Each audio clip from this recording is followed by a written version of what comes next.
বন্ধুসকল নমস্কাৰ আশা ৰাখিছো আপোনালোক সকলো কুশলে আছে আৰু কুশলে থাকিব লাগে বন্ধুসকল এইখিনিতে আপোনালোকক এটা সৰুকৈ ইনফৰমেশন জনাবলৈ বিচাৰিছো যে এই কেইটা দিনত মোৰ গাটো ভাল নথকাৰ বাবে আপোনালোকক মই ভিডিও দিব পৰা নাছিলো কিন্তু তাৰ মাজতে আপোনালোকক এটা সুখবৰ জনাবলৈ যত্ন কৰিছো যে এই কেইটা দিনৰ ভিতৰতে মই সেবিৰ এটা এক্সাম ক্লিয়াৰ কৰিলো আৰু আপোনালোকৰ ওচৰত আজিৰ তাৰিখত মই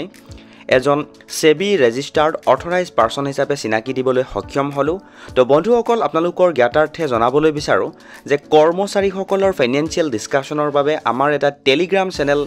মুকলি কৰা হৈছে ডেসক্ৰিপচনতে আপোনালোকক লিংকটো দি দিম আৰু আগ্ৰহীসকলে সেই লিংকত গৈ জয়েন কৰিব পাৰিব আৰু আমাৰ ফাইনান্সিয়েল কিছুমান ডিসকাশনত অংশগ্ৰহণ কৰিব পাৰিব তে বন্ধুসকল আজি আহিছো আপোনালোকক এটা বিশেষ ইনফৰমেশন জনাবলৈ যত্ন কৰিছো চাও এই মুহূৰ্তত কৰ্মচাৰীসকলৰ পেনশনৰ সৈতে জড়িত 6টা বিশেষ ইনফৰমেশন জনাবলৈ যত্ন কৰিম আজিৰ এই ভিডিওটোৰ জৰিয়তে এইখিনিতে আপোনালোকক জনাই থৈছো যে ইতিমধ্যে আমাৰ চেনেলত কৰ্মচাৰীসকলৰ সুবিধাৰ বাবে পেনশনৰ A to Z information include কৰি এটা নতুন প্লেলিষ্ট আৰম্ভ কৰা হৈছে আৰু সেই প্লেলিষ্টৰে আজি 5 নম্বৰটো ভিডিও আপোনালোকৰ ওচৰলৈ আগবঢ়াবলৈ যত্ন কৰিছো আৰু আশা কৰো আপোনালোকে ভিডিওটোৰ সৈতে সহযোগিতা কৰিব তে বন্ধুসকল দেখুৱাবলৈ লৈ আছো পাছৰ ইনফৰমেশন সমূহলৈ মন কৰিব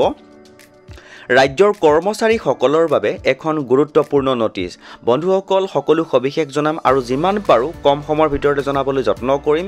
আৰু যদি প্ৰথমবাৰৰ বাবে আমাৰ চেনেলটো ভিজিট কৰিছে বা চেনেলৰ ভিডিও চাই আছে তেনেহলে অনুগ্ৰহ কৰি চেনেলটো সাবস্ক্ৰাইব কৰি হাতত ৰাখিব কিয়নো এজন কৰ্মচাৰী চাকৰি জীৱনৰ সৈতে জড়িত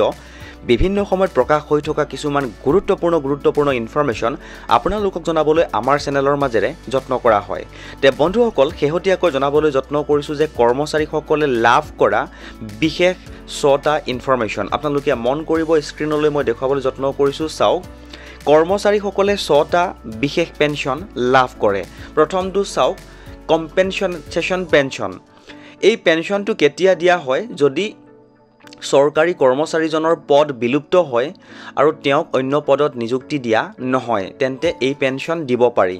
আৰু এই ক্ষেত্ৰত কিছুমান নীতি নিয়ম আছে আৰু চাকৰি শেষ কৰাৰ আগতে যুক্তিসংগত অৱগতি প্ৰদান কৰা হয় অৰ্থাৎ নোটিছ প্ৰদান কৰা হয়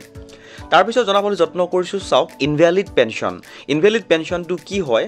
যদি কোনো কৰ্মচাৰী শাৰীৰিক বা মানসিক অসামৰ্থতাৰ বাবে চাকৰি কৰিব নোৱাৰে তেন্তে তেওঁ এই পেনশনৰ বাবে আবেদন কৰিব পাৰে আৰু ইয়াৰ বাবে চিকিৎসাৰ প্ৰমাণপত্ৰ অৰ্থাৎ মেডিকেল সাৰ্টিফিকেট দাখিল কৰিব লাগিব তাৰ পিছত চাওক সুপাৰএনুৱেশ্যন পেনশনটো হল অৱসৰণ পেনশন আৰু এই পেনশনৰ বাবে সৰকাৰি কৰ্মচাৰীয়ে নিৰ্ধাৰিত অৱসৰৰ বয়সত উপনীত হলে এই পেনশন লাভ কৰে 30 নৱেম্বৰ 2007 পৰা অৱসৰৰ বয়স 60 বছৰ নিৰ্ধাৰণ কৰা হৈছে তাৰ পিছত হল ৰিটায়াৰিং পেনশন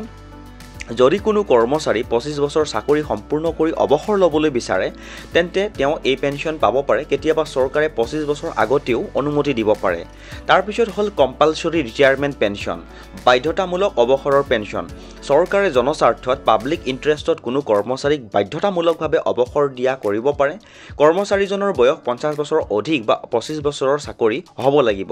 3 মাহৰ নোটিছ বা তাৰ সমপৰিমাণৰ দৰমহা দিয়া হয় তাৰ পিছত বন্ধুসকল জনাবলৈ যত্ন কৰিছো ভিআৰএছ টো প্ৰায় সংখ্যক কৰ্মচাৰীয়ে অৱগত তথাপিও জনাবলৈ যত্ন কৰিছো সৰকাৰি কৰ্মচাৰীয়ে 50 বছৰ বয়স বা 20 বছৰ চাকৰি সম্পূৰ্ণ হোৱাৰ পাছত নিজৰ ইচ্ছা অনুসাৰে অৱসৰ ল'ব পাৰে আৰু তাৰ বাবে এই পেনশন তেওঁক দিয়া হয় তে বন্ধুসকল 6টা গুৰুত্বপূৰ্ণ ইনফৰমেশন কৰ্মচাৰী পেনশনৰ সৈতে জড়িত আৰু বহু সংখ্যক কৰ্মচাৰী এই সমূহ ইনফৰমেশনৰ বিষয়ে অৱগত নহয় বাবে আপোনালোকক আজিৰ ভিডিওটোৰ যোগেৰে জনাবলৈ যত্ন কৰিলো যদি ইনফৰমেশনটো ভাল লাগিছে তেনেহলে আপুনিও এবাৰ শেয়াৰ কৰি দিব